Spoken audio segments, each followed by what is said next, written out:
Antes son astrónomos. Se preparan para recorrer enormes distancias en singladuras espeluznantes a través de territorios inexplorados.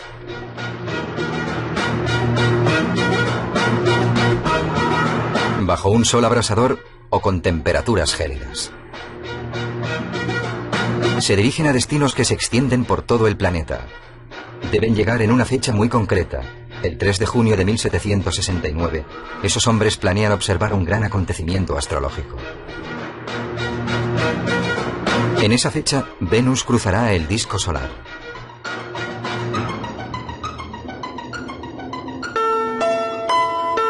Cuando la Luna se interponga exactamente entre la Tierra y el Sol, presenciarán un eclipse solar.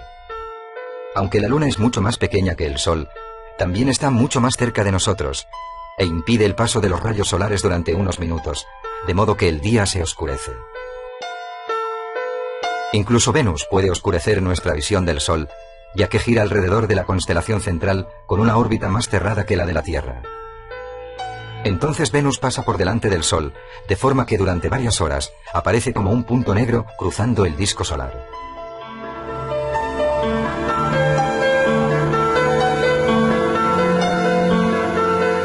El gran ciclo que coloca la Tierra y Venus en línea con el Sol siempre produce dos tránsitos de Venus en rápida sucesión después de un intervalo de 100 años.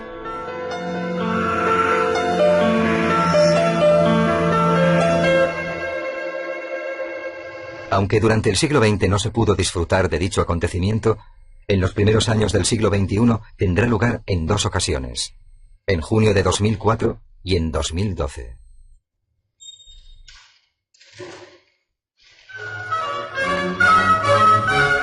...1768... Los observatorios de Londres y París son los centros de control del proyecto Venus.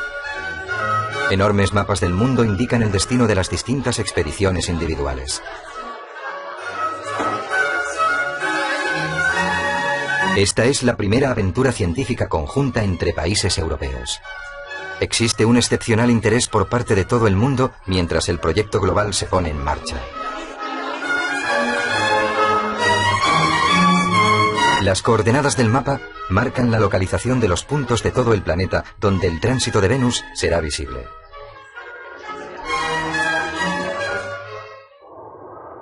En mayo de 1768, William Wales parte de Londres con rumbo a la bahía de Hudson. Tiene que llegar a su destino en el extremo norte de Canadá a finales del verano, antes de que una deriva de icebergs bloquee la entrada del canal.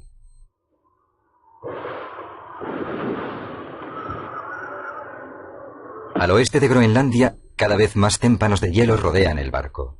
Las condiciones para las naves de vela de la época son extremadamente peligrosas. Entonces aparecen los primeros icebergs. Wales admira el majestuoso aspecto de esas islas de nieve helada con evocadoras dentaduras. Se acercan a solo 3 largos del barco antes de virar, como si no fueran conscientes del terrible peligro que corren.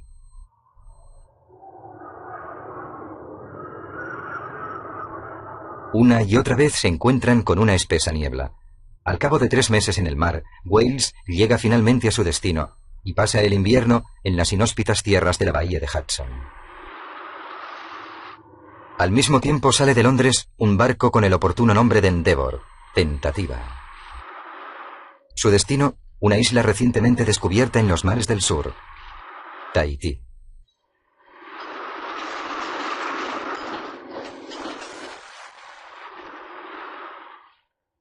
Grandes extensiones del planeta todavía no han sido exploradas.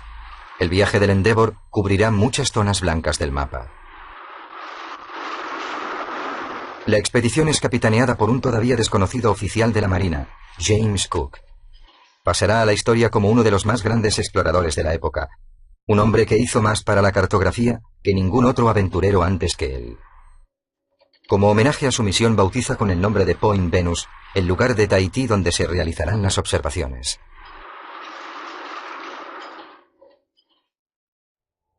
Las expediciones que parten hacia el este, a la Rusia de Catalina la Grande, también tienen que cubrir grandes distancias a lo largo de su inmenso reino. Entre los eruditos enviados por la zarina se encuentra el profesor Georg Lovitch de Göttingen. Lovich tiene la misión de viajar a través de las estepas hasta las costas del mar Caspio para observar desde allí el tránsito de Venus.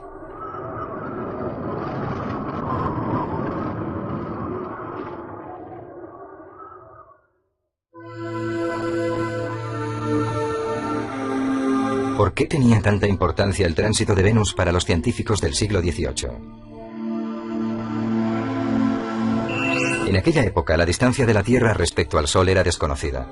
Tampoco podía calcularse ninguna otra de las distancias del sistema solar, ni en millas, ni en ninguna otra unidad de medida.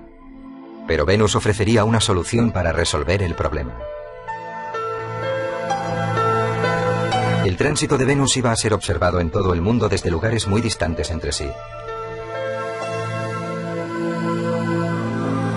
Cada observador anotaría la hora exacta en la que Venus pareciese entrar en contacto con el disco solar. De hecho, los datos anotados no concordarían, variarían en segundos o incluso en minutos. La diferencia sería mayor cuanto más alejados estuvieran los observadores. Pero precisamente en esas pequeñas diferencias horarias yacía la solución. A partir de esas diferencias horarias, sería posible calcular el ángulo entre el Sol y el observador. Cuanto más pequeño fuese ese ángulo, más lejos debería estar el Sol. En diciembre de 1768, un barco parte del puerto español de Cádiz rumbo al oeste. La expedición franco-española está encabezada por uno de los científicos naturalistas y astrónomos más experimentados de Francia. Jean-Baptiste Chappe-Dauterroche, de 40 años de edad, es miembro de la Academia de las Ciencias de París. Los objetos más preciados que lleva a bordo son los telescopios. Incorporan la última tecnología de la época e incluso poseen un sistema de lentes acromáticas. El resto del equipo también es el más moderno disponible. Todo debe ser controlado y almacenado en cajas herméticas para el viaje. Los eruditos franceses y españoles se preparan juntos para la complicada misión.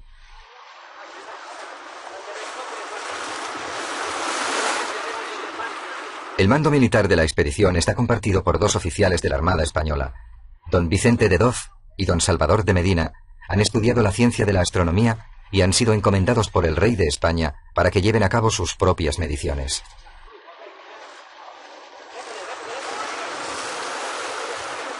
Acompañarán a Chappe hasta el final, que resultará completamente imprevisible, arriesgando sus vidas en el proceso.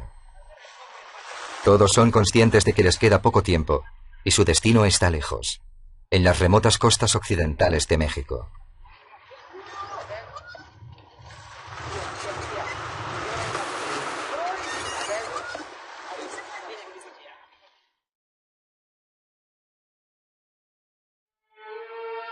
Este extraño acontecimiento también es esperado con gran interés en Europa Central, aunque allí el Sol se pondrá muy poco después de la conjunción con Venus.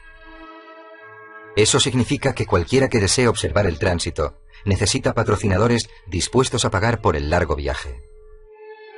El sacerdote jesuita Maximilian Hell recibe una oferta inesperada del rey de Dinamarca. Como director del Observatorio de Viena, Hell presenciará el tránsito de Venus desde el extremo más septentrional de Europa. Eso supone un periplo de un mes hasta la ciudad noruega de Vardö, que en aquella época pertenecía a Dinamarca. Maximilian Hell y su ayudante Johann Sainovich también parten durante la primavera de 1768. Más de un año antes del tránsito de Venus. Asimismo, pretenden pasar el invierno en el mismo destino. En el siglo XVIII, los viajes de esta índole eran empresas peligrosas. Después de cruzar Alemania y Dinamarca en carruaje, embarcan para realizar la larga singladura a través de Suecia y Noruega. Cuanto más avanzan hacia el norte, más espléndido es el paisaje. Y los caminos se hallan cada vez en peores condiciones.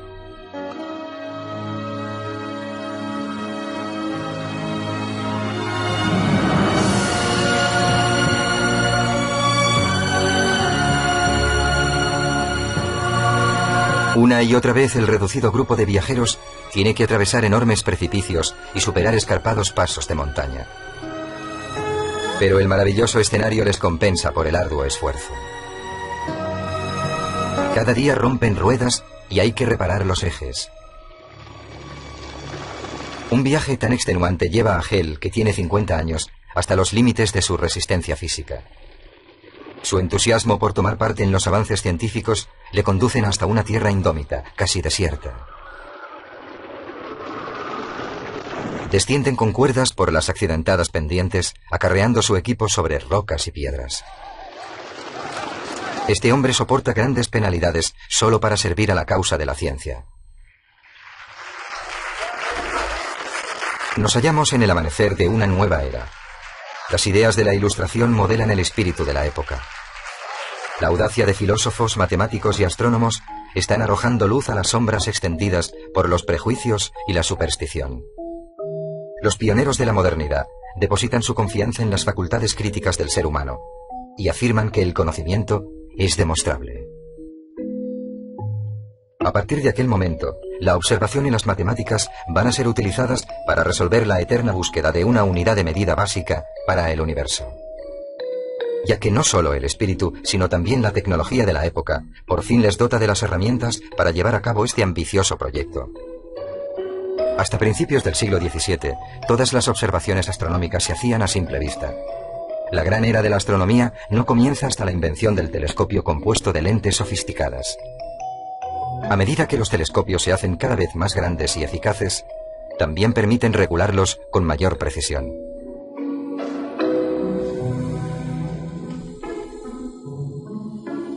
El telescopio acerca las estrellas del firmamento lo suficiente para ser comprendidas.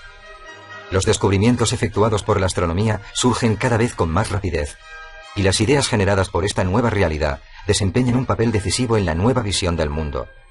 El pensamiento crítico y los avances tecnológicos cambian el mundo a un ritmo jamás visto hasta entonces.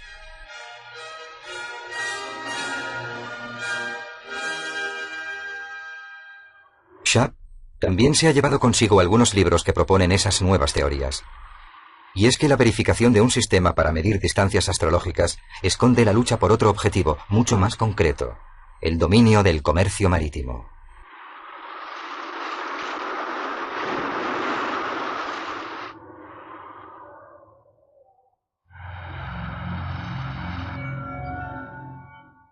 En todo el planeta, los marinos británicos, franceses, españoles, portugueses y holandeses disparan sus cañones entre sí en un intento de imponer sus ambiciones coloniales por la fuerza. Sin embargo, el éxito o el fracaso depende en última instancia no del poderío militar, sino de las técnicas de navegación. Para surcar los vastos océanos del mundo, los marinos siguen la posición de las estrellas y comparan laboriosamente los ángulos calculados sobre la zozobrante nave con las complicadas tablas del calendario náutico.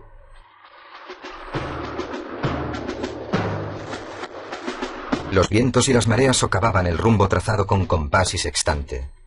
Tierras desconocidas eran reclamadas como posesiones coloniales, que luego no volvían a encontrarse. Los barcos perdían el norte, extraviados en zonas hostiles, encallados en arrecifes o hundidos en acantilados. El primer país capaz de introducir la posición exacta de la Luna y los planetas en su almanaque náutico tendría, por tanto, una ventaja significativa en el comercio marítimo y en la división colonial del mundo.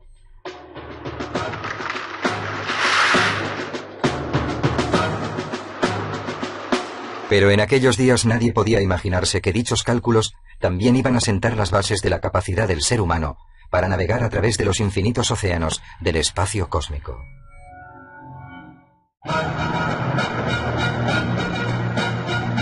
Sin embargo, los miembros de la tripulación de Schaap tienen otras preocupaciones. Cuando el equipo almacenado en las bodegas zozobra con el oleaje, no solo peligran los instrumentos astronómicos, sino que todo el barco amenaza con irse a pique.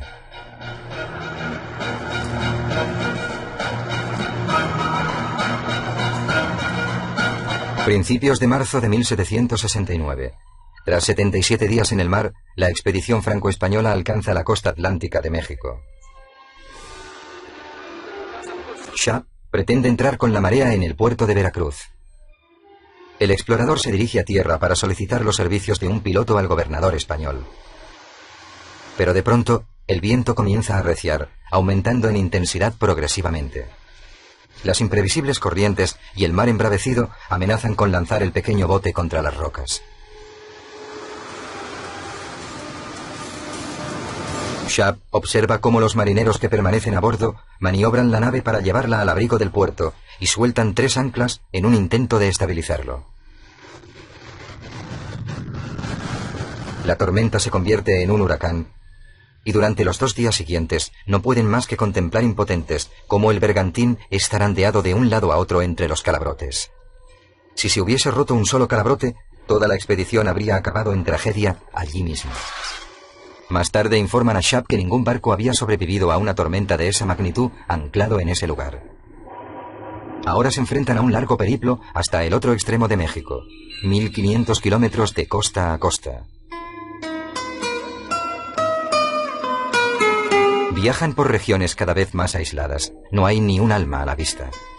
El único alimento del que disponen son tortas y pescado salado, y se llenan de júbilo cuando encuentran agua para aplacar la terrible sed que les atormenta constantemente. La expedición sigue la misma ruta que hizo Cortés muchos años atrás, antes de derrotar y destruir el reino de los aztecas.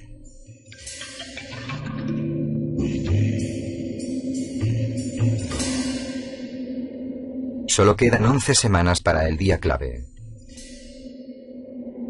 La meseta central, con las 2 majestuosas cordilleras montañosas de Sierra Madre, les separan de la costa del Pacífico. Sin embargo, ni siquiera cuando lleguen allí habrán alcanzado su destino.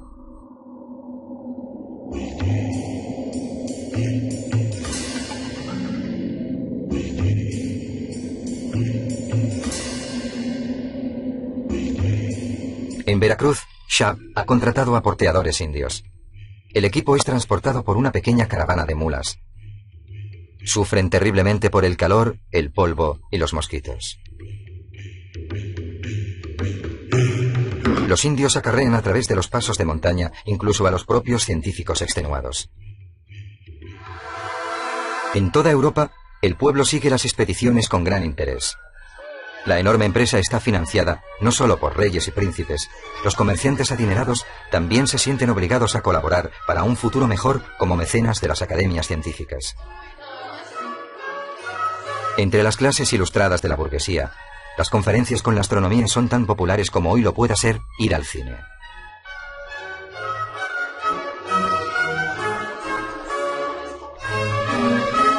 La red de 80 estaciones de observación que cubren todo el planeta es representada en inmensos mapas del mundo.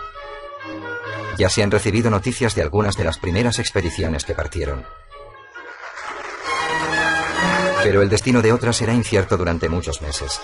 Sencillamente, se hallan demasiado lejos de Europa.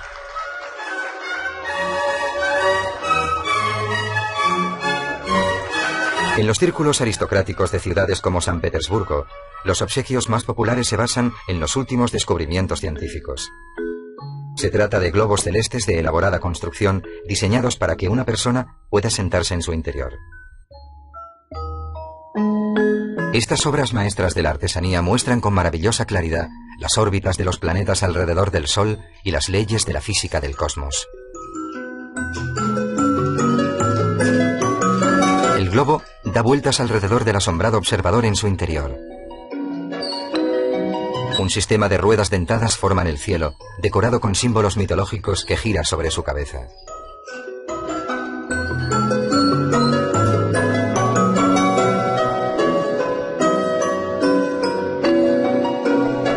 Globos celestes como este son el equivalente del siglo XVIII a un planetario.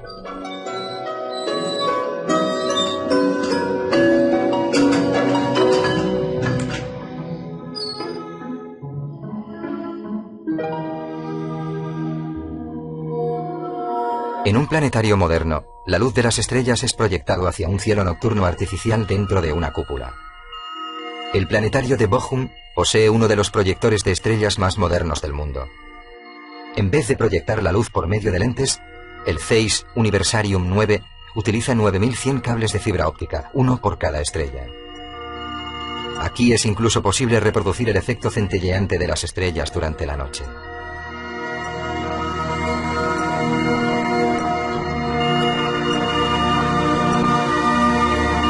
Con las simulaciones controladas por ordenador, se puede visualizar la posición de las estrellas en el firmamento en cualquier fecha. Pero el tránsito de Venus tiene lugar a plena luz del día. En este caso, lo único que puede hacer el proyector Zeiss es reconstruir la órbita de Venus.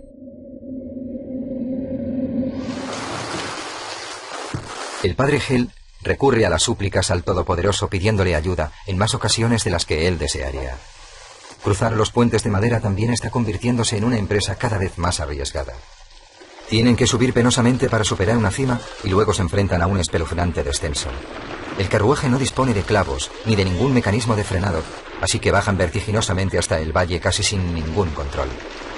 En el último instante les salva su sirviente, Sebastian.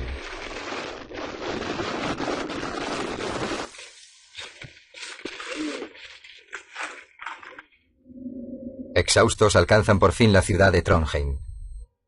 Sainovich, el ayudante de Hell, escribe: una ciudad bonita, no especialmente grande, justo a orillas del mar y coronada por una suave cadena de montañas.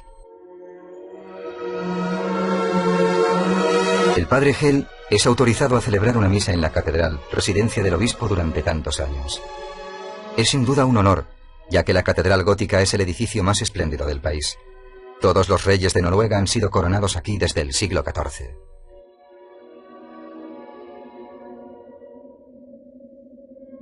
En sus almacenes de madera en la desembocadura del río, el padre Hell compra provisiones para todo un año.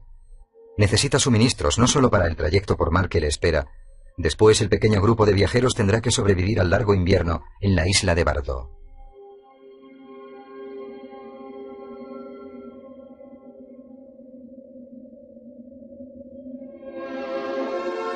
En la tierra de los vikingos, alquilan un balandro con el que realizarán la última etapa de su aventura, el largo y peligroso viaje al gélido Cabo Norte.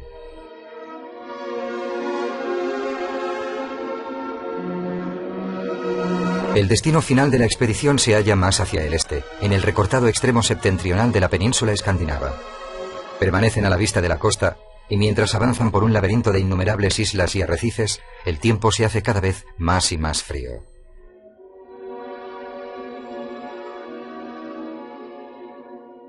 A mediados de octubre, el padre Hell llega al final de su larga travesía. La pequeña ciudad fortificada de Bardo, el puesto avanzado más lejano del imperio danés. La expedición de Schaap ha dejado atrás la Ciudad de México.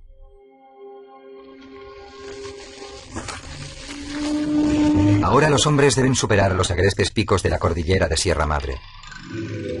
Incluso Schaap, un aventurero experimentado, describe el paso como la ruta más terrible y peligrosa de su vida. El sendero de montaña apenas tiene 1 metro de ancho, con un profundo despeñadero al lado.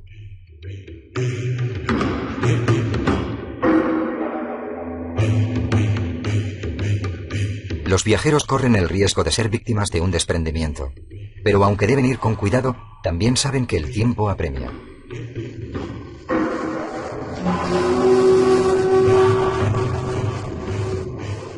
Para aprovechar el frescor del ocaso, no acampan hasta el anochecer. Pero deben tener sus armas a mano, puesto que están cruzando el país de los temidos indios bravos.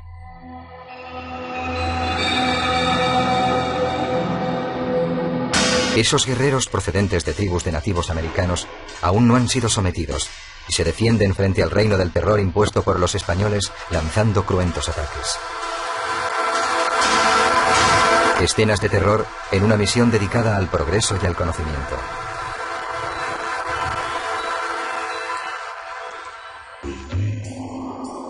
Una vez dejan atrás Guadalajara, comienzan la larga singladura por la exuberante selva de las sierras occidentales.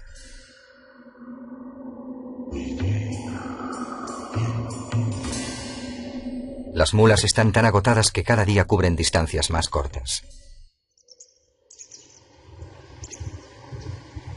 Finalmente descienden de las montañas hasta los pantanos del Pacífico. Han logrado cruzar México de costa a costa a marchas forzadas en 28 días.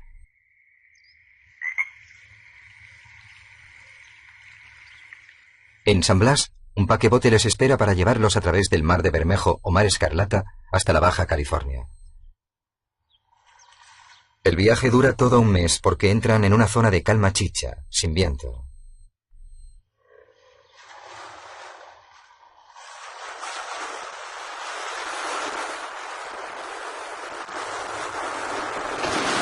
La embarcación suelta anclas a 3 millas del estuario de San José. Todo el equipo debe ser transportado en bote hasta la rocosa costa con un mar embravecido. En la primera tentativa entra tanta agua en el pequeño bote que casi se hunde.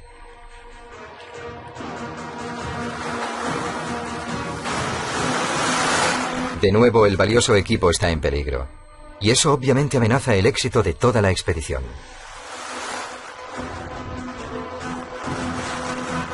Pero Shap no quiere perder más tiempo buscando un lugar más resguardado en el que fondear. No tiene modo de saber que al final la elección de San José le costará la vida.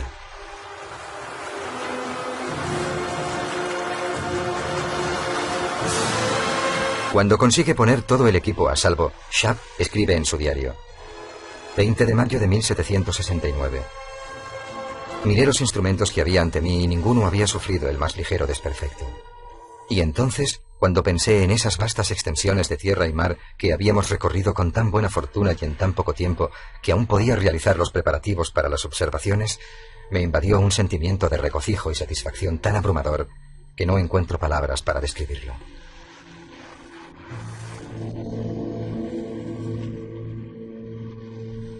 Los sentimientos de Shap eran comprensibles teniendo en cuenta lo caros e imprescindibles que eran los telescopios que iban a ser empleados para visualizar el segundo exacto en el que Venus entrase en contacto con el disco solar.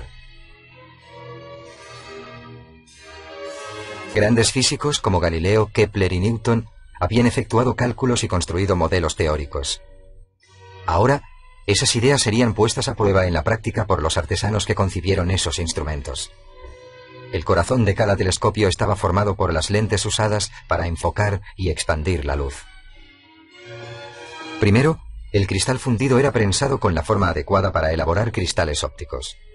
Después, el laborioso procedimiento de afinar el cristal daba la forma previamente calculada a las lentes en un proceso realizado paso a paso. Finalmente se pulían las lentes, empleando una pasta compuesta de tierra y estaño en polvo, hasta que quedaban tan transparentes y finas como un espejo.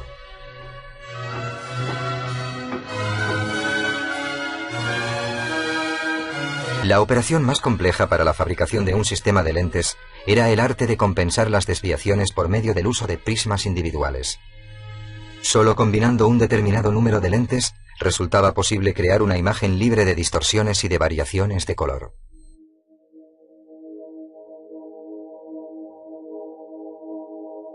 En Bordeaux, el otoño no dura mucho. Aquí, en el mar de Barents, el invierno comienza en octubre y con la oscuridad llega el frío. Los dos astrónomos de Viena están especialmente preocupados por sus instrumentos, a los que hay que proteger de las gélidas temperaturas. Muchas piezas del equipo llevan insertados flotadores llenos de agua para mantenerlos en un ángulo constante.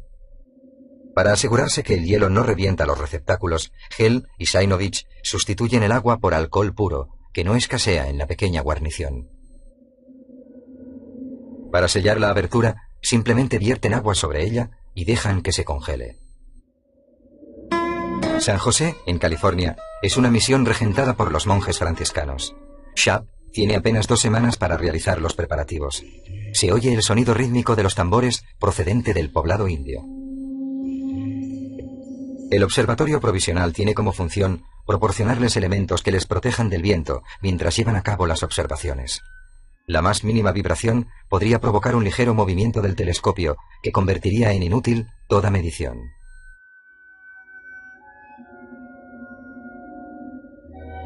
Uno de los establos de la misión constituye la estructura básica. Se hace una abertura en el lado sur del tejado. Shap les dice a Doz y a Medina: como los 3 hombres sabios de Oriente, seguíamos una estrella y hemos acabado en un establo.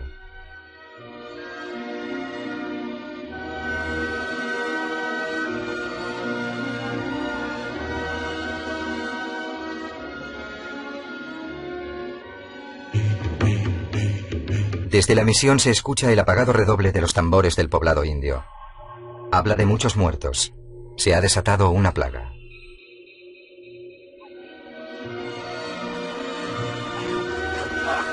Los españoles quieren abandonar San José y alejarse a 2 días de camino debido al peligro de muerte.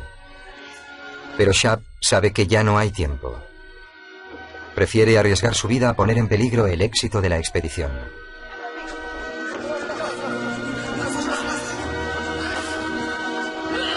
Se dedica en cuerpo y alma a la tarea de preparar los instrumentos. Cada telescopio posee una serie de cristales opacos que le sirven de protección frente a los rayos del sol. Pero no existe protección posible frente a la enfermedad. Muchos de los que la contraen mueren en cuestión de días.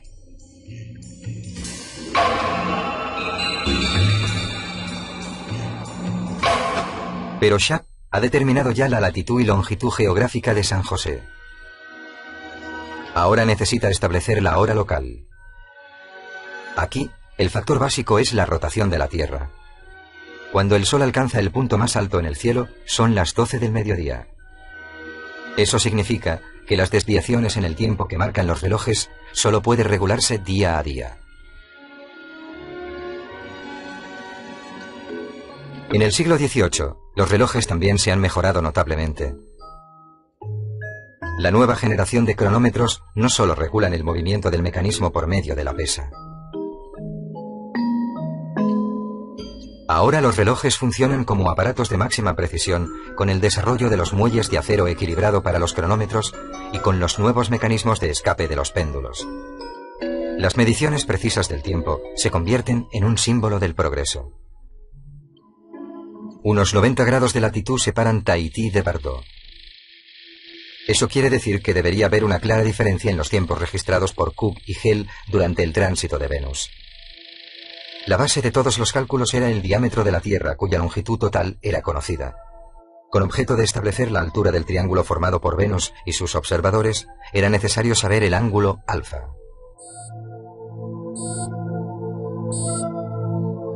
La teoría era que Venus tardaría menos tiempo en cruzar el Sol para los observadores ubicados en el sur del planeta que para los que estuvieran en el extremo norte. A partir de esas diferencias de tiempo, se podría calcular la relación entre el movimiento aparente de Venus a través del Sol en las distintas localizaciones y, por tanto, el ángulo conocido como parallax.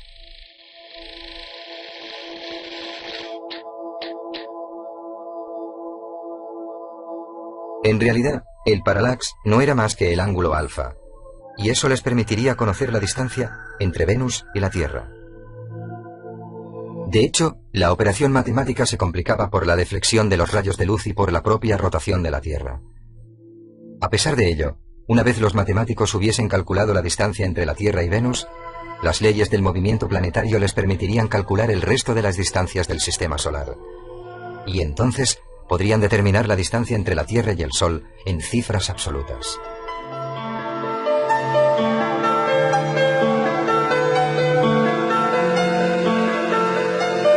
En todo el mundo, los astrónomos fijaban su mirada en los cielos con máxima atención. ¿Aparecería el Sol aquel día? ¿O estaría cubierto por una densa capa de nubes, haciendo inútil todos sus esfuerzos?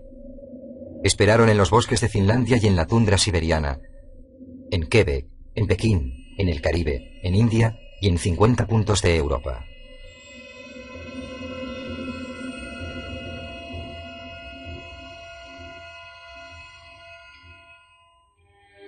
En Bardot, donde en junio el sol nunca se pone, Sainovich intenta describir su estado de agitación emocional. Aunque ayer por la tarde el cielo estaba cubierto, por la mañana las nubes se dispersaron y hasta más o menos las 3 de la tarde vimos el sol con toda claridad. Pero entonces volvió a taparse. Después de las 9 dirigimos nuestros telescopios hacia el sol, que a veces aparecía entre las nubes. Finalmente, cuando el sol estaba en dicha posición, por la gracia de Dios Todopoderoso, observamos el ingreso de Venus.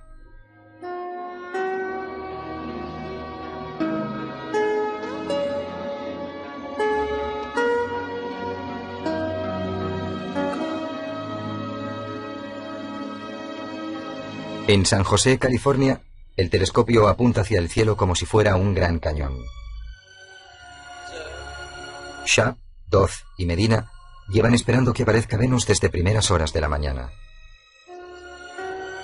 El sol está casi vertical sobre sus cabezas, y mientras abrasa la tierra, el interior del establo parece un horno. Solo hay una ligera brisa del sureste cuando Venus surge de la nada, exactamente a las 12 del mediodía, hora solar, e invade el extremo oriental del Sol. Mientras el relojero Dubois cuenta los segundos en voz alta, Pauly, el ayudante del astrónomo, introduce las fases del tránsito junto con la posición individual de Venus.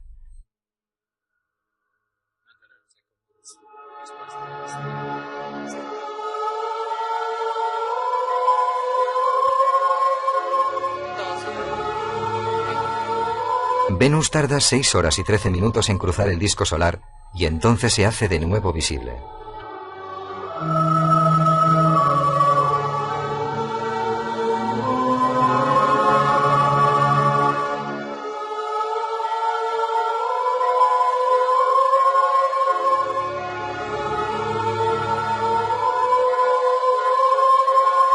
Para James Cook, en Tahití, son las 10 menos cuarto de la mañana, cuando Venus aparece ante el Sol.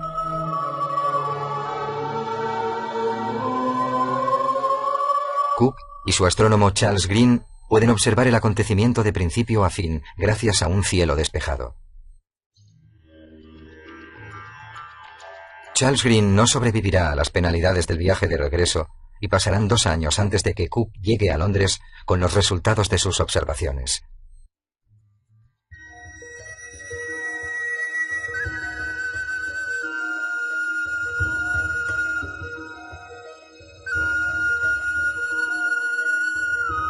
Los enclaves del extremo norte del planeta también obtuvieron buenos resultados, aunque William Wales, en la bahía de Hudson, tuvo problemas midiendo el punto en el que Venus se alejaba del disco solar, debido al aumento en la densidad de los bancos de niebla.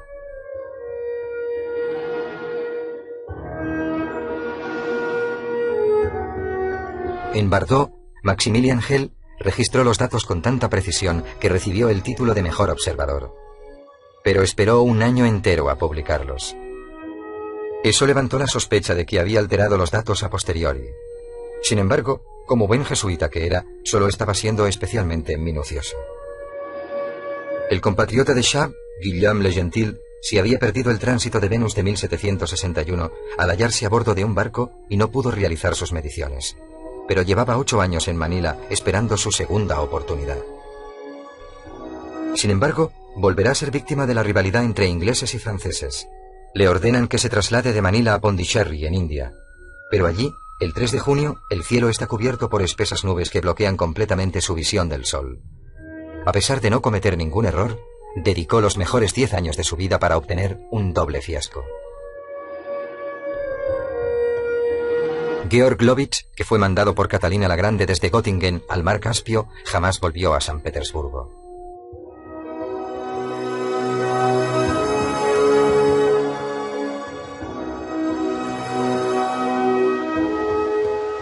Como topógrafo de la zarina, aprovecha el viaje de regreso para elaborar un mapa detallado de la región del Volga.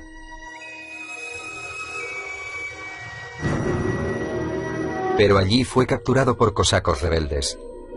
Mientras sus compañeros logran huir, Lovitch es ejecutado del modo más cruel. San José se ha convertido en la antesala del infierno. El oficial artista de la expedición de Sharp, un joven de 18 años llamado Alexis Noel, registra las espantosas escenas en su libro de dibujos. Jean-Baptiste Sharp continúa tomando mediciones astrológicas, mientras hace lo que puede para ayudar a sus compañeros enfermos. Es la última prueba de su extraordinaria vitalidad. Muy pronto, la dolencia también se lo llevará a él. La epidemia, que hoy se cree que fue de fiebre tifoidea, ha infectado casi a todos los miembros de la expedición. Sharp muere y poco después le sigue Salvador de Medina. De los 28 hombres que partieron de Cádiz, 19 están enterrados en suelo extranjero. Los indios transportan a los europeos muertos hasta sus tumbas. Poco a poco los informes de las expediciones van llegando a París, Londres y San Petersburgo. Ya pueden comenzar a efectuarse los grandes cálculos. Toman parte los mejores matemáticos de Europa, pero pasa 1 año antes de que los tiempos registrados por los observadores puedan ser utilizados para calcular el ángulo entre ellos y el Sol. En los círculos académicos el nivel de interés permanece alto. Las clases ilustradas no se cansan de presenciar exhibiciones del paseo de Venus por delante del Sol por medio de linternas mágicas.